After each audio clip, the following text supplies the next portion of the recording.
Hello and welcome to World News Tonight here on TVP World. I'm Anna Jabłońska. Our main focus today is the 80th anniversary of the outbreak of the Warsaw Uprising, which began on August 1st, 1944.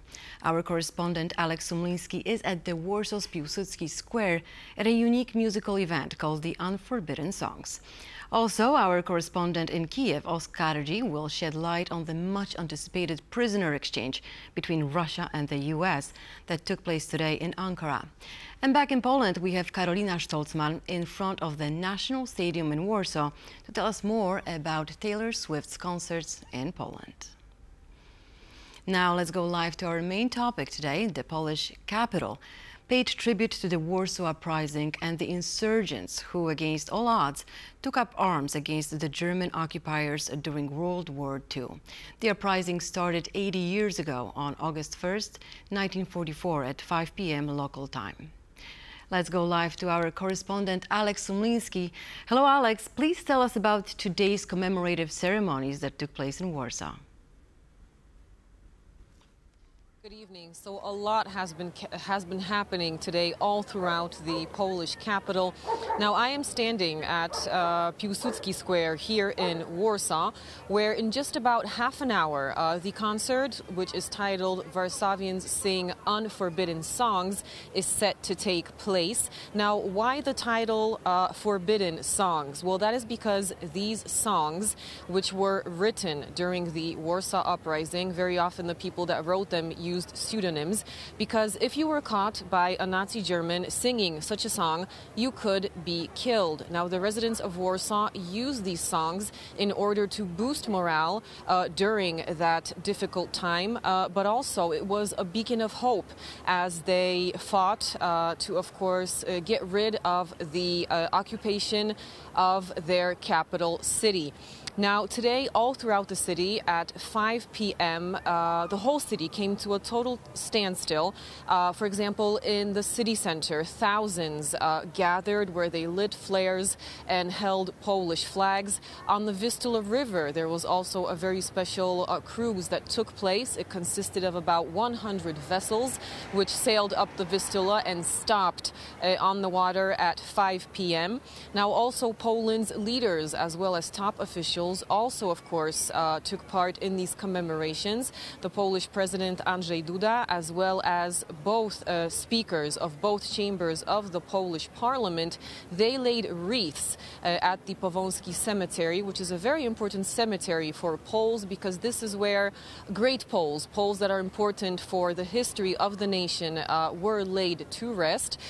This happened in front of the Gloria Victis monument, which is a monument which is dedicated specifically to the Home Army soldiers who fought in that heroic Warsaw Uprising, which started 80 years ago. Now let's take a listen to what the Polish president had to say today. The Warsaw Uprising is the moral basis of our independence, and today no one is surprised and no one questions the fact that the Ukrainians defending Mariupol fought until the city lay completely in ruins to defend their independence, practically like the Warsaw Uprising insurgents.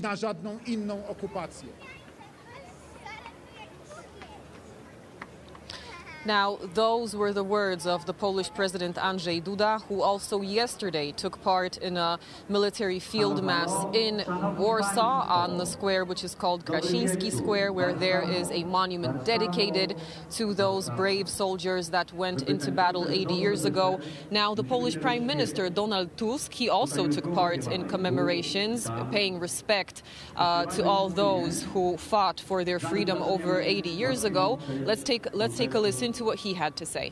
This is the right occasion to remind everyone that, regardless of the debates and disputes about the meaning of the uprising among historians and politicians, few historical events and their heroic participants have engendered such admiration among Poles.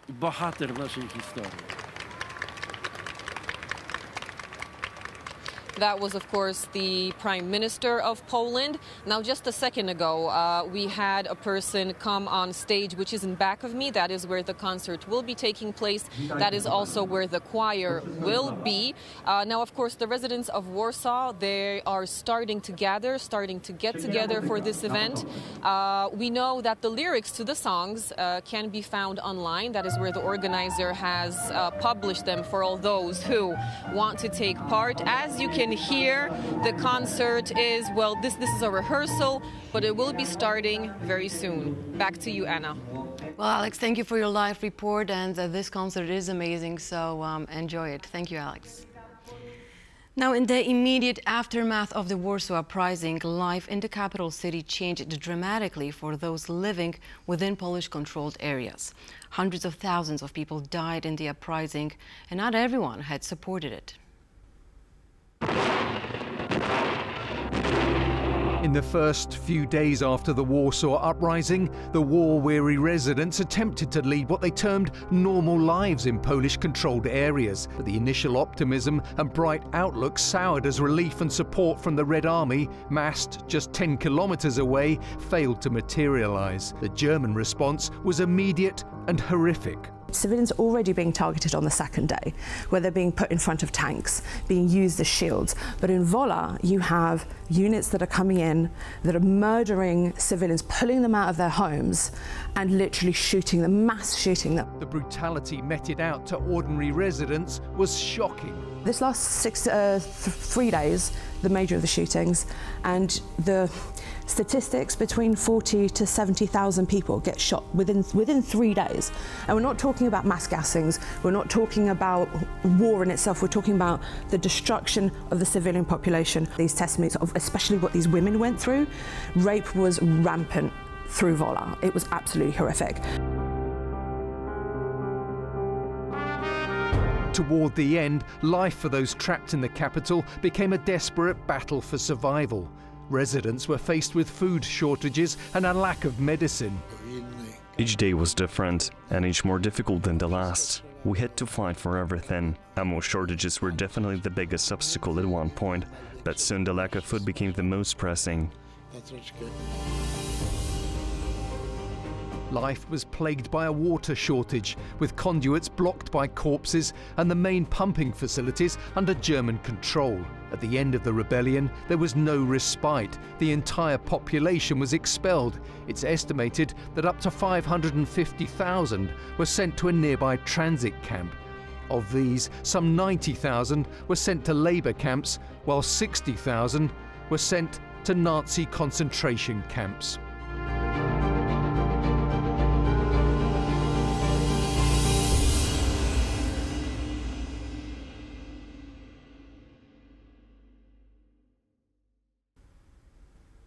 To mark the 80th anniversary of the Warsaw Uprising, our reporter Ovidiusz Nicieja visited the Warsaw Uprising Museum. We would like you to join him on a unique tour of this extraordinary place. This place is an absolute must-see for all the people who come to Warsaw and want to learn more about this city's Second World War history. And with hundreds of thousands of visitors each year, this is one of the city's most popular museums. Hello. Hello, sir. I meet Marcin Kaczorowski, one of the museum guides. So, let's start our tour. Let's go. Let's go.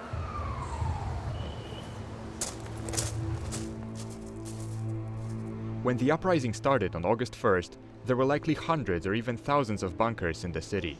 Poles, without heavy equipment, had to take such bunkers as well. And it resulted in very heavy losses, as obviously Germans had lots of heavy machine guns, mortars, tanks, not to mention airplanes and even armored train. The insurgents did not have uniforms. Instead, they wore white and red armbands to distinguish themselves from civilians. Well, they come from private collections. There were different communities of different units, also abroad, and they collected all those armbands over the decades. And then, after the museum was created, they passed it on to us. The Polish resistance during the Second World War is often called the underground state, and sometimes its operations were literally underground. Tunnels were often the only way to move across the city without getting gunned down by the Nazis. filth up to your knees, and then you can feel your feet being sucked in by something, and you look at what's under your feet, and these are rotting corpses. So I would say every moment you can be killed from Zimbabwe. Yes, that's why it was extremely important to keep silent. You don't make any sound. During the tour, I also meet the museum's deputy director, Paweł Ukielski. We wanted to tell about the values that stood behind those mostly young people who decided to fight against total evil, against German totalitarian regime, to gain the freedom, democracy, independence. The ordinary people that fought in the uprising, with time became legends. However, their stories often outlived the storytellers. Here in the Warsaw Uprising Museum, visitors get the chance to see these tales through the eyes of those who lived them. For TVP World, Ovidiusz Nicieja.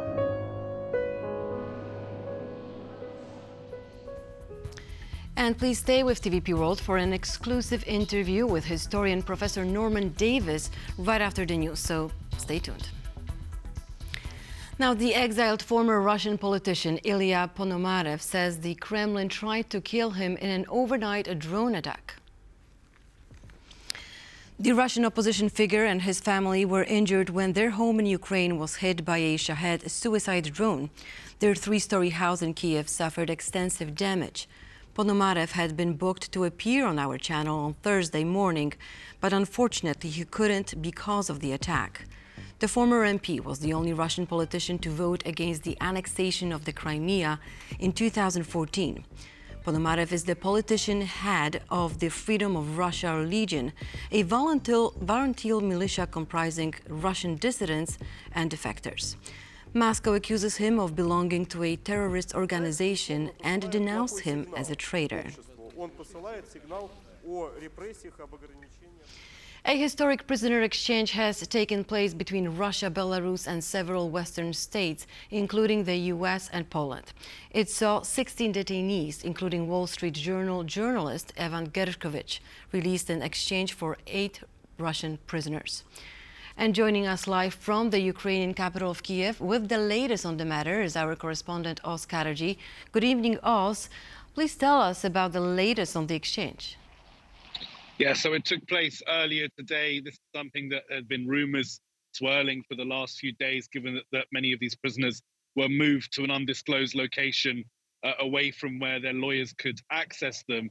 Now, among the names of people listed that are released today are Evan Gershkovich, former US Marine Paul Whelan, Vladimir Kara-Murza, the Russian opposition politician, and Alsu Kurmasheva, who is also another Russian-American journalist. Now, these are just the Americans that were released, or the American residents, as in Vladimir Kara-Murza.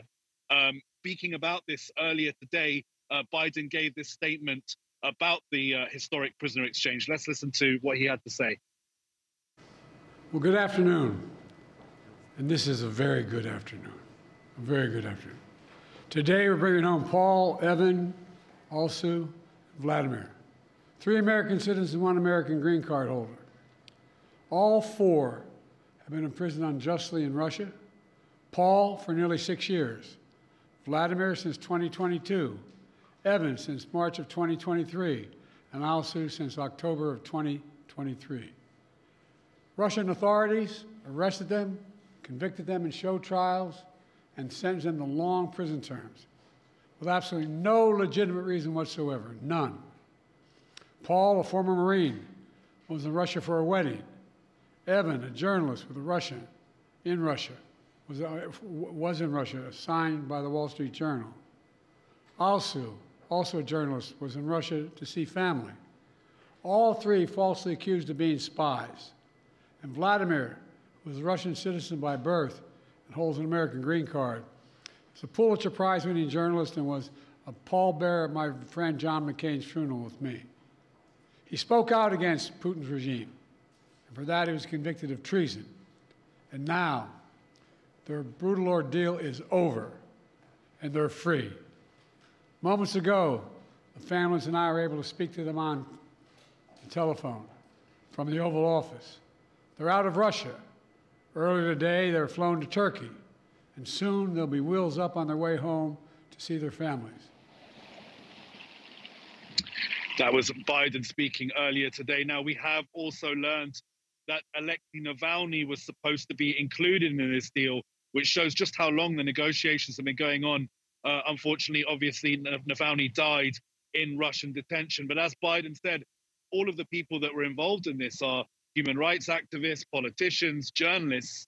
And in exchange, Russia's demanded the release of convicted spies, a hacker from the US alongside 2 others, but also the most controversial being Vadim Krasikov, released from Germany after he was a convicted Russian hitman who murdered a Georgian citizen on the streets of Berlin in 2019. So these are the people that Russia exchanged, eight Russian convicted murderers, spies and hackers in exchange for effectively kidnapped human rights activists, politicians, journalists, artists. That's the state of Russia today. Wow, what a news. Well, Oz, thank you very much for your live report. Stay safe and we will talk to you soon. Now let's go to the world of sports. Poland's Iga Świątek, the #1 female tennis player in the world, lost her semi-final match in the Paris Olympics, shocking fans worldwide. Świątek was one of the favorites for winning the gold medal. China's Zheng Qinwen was too difficult of an opponent for Iga Świątek, who seemed tense throughout the game. After the defeat, Iga was so overcome with emotions she had to skip the post-match interview. She will now play for the bronze medal on Friday. While some Poles are still competing in Paris, others have already come home with medals. The female fencers had more luck against the Chinese, as they won bronze against them. The Polish rowers also came back with bronze. We're very happy to have come back with these medals. Third place is still very satisfying. Of course, we would have preferred silver, but fourth place was also very close, so we're extremely happy anyway. So far, Poles have won 3 medals, 2 bronze and 1 silver. The Olympics in Paris will last until August 11th, so there is still some chance to win more medals. And now to the world of music. Our reporter Karolina Stolzman is at the National Stadium in Warsaw, where the first of the 3 concerts of American pop sensation Taylor Swift is taking place. Hello, Karolina. Well, how is the party going? Hi, well, so yeah, we are here at the PG in Narodowy, where the first of the 3 gigs is taking place, like you said. So all 3 shows are sold out, and the stadium has a capacity of roughly 73,000 people for music events. So I think Poland is very interested in seeing Taylor perform, and as you can see behind me, probably some of the less unfortunate fans were not able to get the tickets for the show, so instead they decided to come and get as close as they possibly can to still hear their idol sing. And I'm not sure if you can hear, but I can definitely hear her sing from here, so I'm sure they can too. They must be very happy about it. But I know they're mostly looking forward to hearing which surprise songs Taylor is going to play for her fans in the middle of the set. In an acoustic version, this is what she's likely to do as a little treat for the fans. And now we're going back to the studio. Thank you. Karolina, thank you very much. And well, Warsaw is packed with music fans from all over the world. Thank you for your live report. And now we're going back to our main topic. Please stay with us for an exclusive interview with Professor Norman Davis, a British scholar and one of the most renowned and distinguished authors of works about the history of Europe, Poland and the British Isles. The interview was conducted by our own Jan Darasz.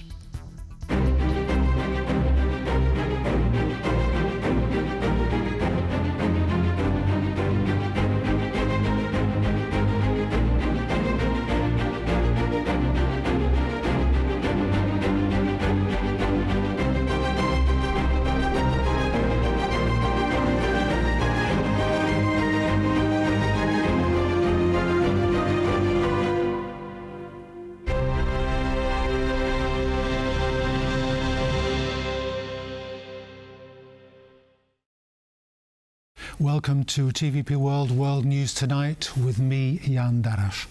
I'm delighted to be joined by Professor Norman Davies, a very renowned history of Poland, its culture and its people, and the author of many, many works on Polish history, including Rising 44, a history of the Warsaw Uprising that we're commemorating. So welcome to the programme. Hello. Great to have you. Let's sketch in the diplomatic and the geostrategic location of Poland 1943-44. You write in your book, Rising 44, you refer to Poland as the first ally. Had it lost that status by this time in the war? The basic understanding of the big three, Churchill, Roosevelt, Stalin, was that the Russians were in control of the Eastern Front and the Western powers didn't interfere. The Western powers were in charge of the Western Front and Stalin didn't interfere in that. The peculiarity of Poland was that it was a country on the eastern side of Europe, which was obviously going to be liberated by the Red Army if it was liberated, but it was allied not with the Soviet Union but with the West, well, with England, with Great Britain. Not with them. It wasn't even allied with America. America was just a sort of friendly power, and the peculiarity of the Warsaw Rising was it was the first instance where an ally of the Western powers came into the theatre dominated by the Soviet Union, and this is the origin of the tragedy. But the Polish operational plan was to liberate Warsaw on the heels of the retreating Germans and to establish an independent outpost of the Polish government before the Soviets came. So it had this the Soviet Union had a dual identity, enemy and ally. So was this something that the Polish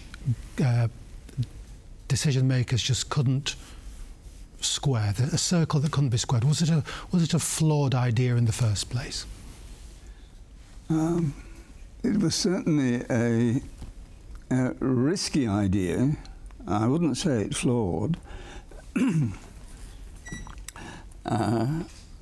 Again, the basic principle was that that Great Britain had hosted not only the Polish government but the Polish armed forces for 4 years by 1944, and it was part of the agreement that when the time came, the Poles would fight their part, make their contribution to the war effort. So the possibility of a confrontation in Warsaw first arose in, I think, February 1944, when Mikołajczyk went to see Churchill, and they agreed in principle that when the Red Army approached Warsaw, that would be the time for the Germans to be confronted.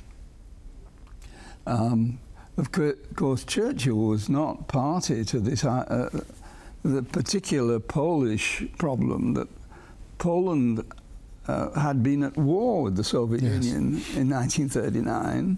That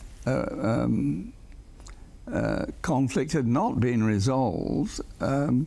The Sikorski's government made a working arrangement with Stalin in 1941, but that was broken off in 1943 over the Katyn affair. So diplomatically, the Polish government was in limbo.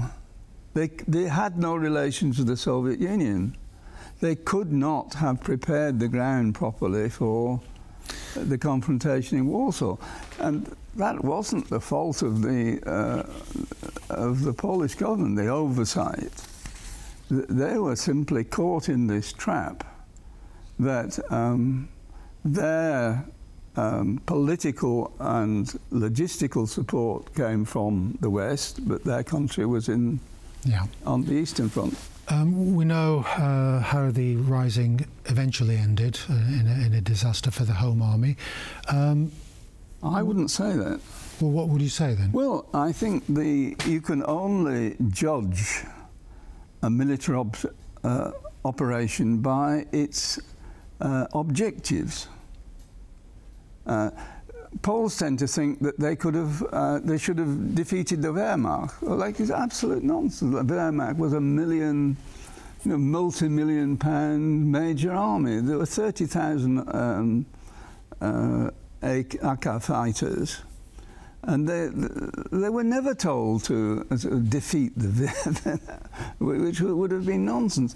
The objective was to hold Warsaw for 6 days. That was the original plan. Should we say a week? And the AK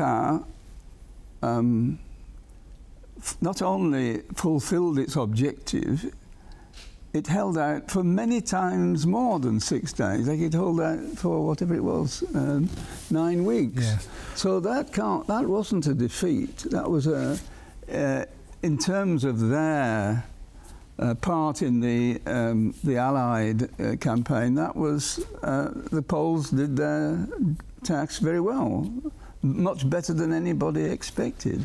The failure, I've tried to explain this many times, the failure was the failure of the Allied coalition, what Churchill called the Grand Coalition, fighting against Hitler, which ought to have mounted a joint operation where the Soviets, the Poles, the Home Army, and the Allied powers. Allied air power was the support key thing there. Should all have worked together to remove the Germans. It didn't work for a number of reasons. The coordination was almost nil. But nobody on the Western side foresaw that Stalin would not cooperate. It was the first time that a Western ally confronted the Red Army, or came into contact with the Red Army. The Cold War. And nobody knew, I suspect not even Stalin knew, how to deal with this situation. Yes. What we do know is that the Soviet marshals, i.e. Zhukov and Rokossovsky, who were in command of the front, expected that they would take Warsaw and not stay, as it were, on the side of the river. That decision came from Stalin after the Rising broke out. Afterwards, 2 weeks afterwards, at the very beginning, 1st of August, Mikołajczyk flew to Moscow. He was, I think, very badly treated by the British and American ambassadors, and he was left to talk to Stalin on his own. And Stalin realized that Mikołajczyk was isolated, and that he could do what he wanted. Yes. And what he wanted was a free hand to enter the Balkans, and not to get into difficulties in Warsaw. A final question to you. How is the history of the Warsaw Uprising seen from this perspective, 2024? There seem to be two schools of thought. One, a positive school, had to be done, admiration of the courage and valour shown by the citizens, and the other one, that it was an insane military operation. Well, both of the scenarios that you've said are these Polish scenarios. I think what is required is an overall view of the rising, the order for the rising came from the Polish government in London. It wasn't the Home Army, it wasn't the AK. They simply had their job to do, and they did it very well. The problems were not with the Home Army, with the situation in war. The problems were with the coordination of the Western and Eastern forces. For example, the contribution of the West was air supply. Yes. Nobody in the West, not Churchill, anybody else, could imagine that the Russians would actually fire on British airplanes. Yes, and they didn't allow them to land in their bases as well either. I think much worse than not letting them survive. They were actually fired at. Yes. I've talked to Australian crews who went through this, who were fired at on the way to Warsaw, and having survived the dropping, the supplies in Warsaw, they had a vote. Shall we go back, according to orders, over the Soviet Union or Soviet territory, or shall we risk it going over Germany? And they went back over Germany. But nobody foresaw that. I'm not certain that you could have foreseen it. It was the first time, the very first time in the war, that a Western ally had come into confrontation with the Red Army. Professor Davis, we have to unfortunately draw our discussion to a close. Thank you very much for coming on to the programme. Thank you, Nick. Thank you very much. So, that's me, Jan Darasz. Thank you for joining us. TVP World News Tonight.